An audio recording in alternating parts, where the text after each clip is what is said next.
hu na la kana sa masat pen khan in sang na tuni Sunday hi to lona na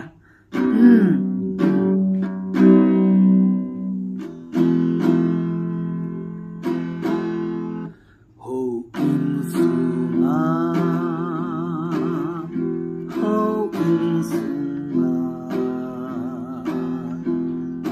to pat le ka to pat le ki nung hi ki ma hi bon ta po mi ni na khang na tu se zong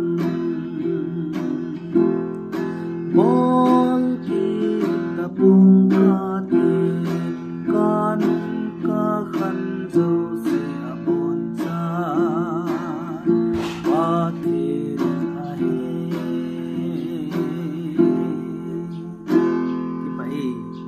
tu lai khanga koi man sa talo na ki ho khanga chu chu na chi he kur set kana jawo chapang kem kana jawa cha chu chila hi pastor lam keng le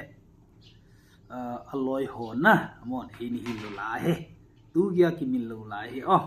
ka ki pai mo ako na chu pin tha na anaki chang hi pastor lam keng ne de KBC to reverend he ta na ti chilai khanga chu kana sa pe na chu ti le amun chu le zopi na zopi 93 a in dal ha zopi khumun chu e na khavin sakit nge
chỉ cái bụi he cái bụi đó các bạn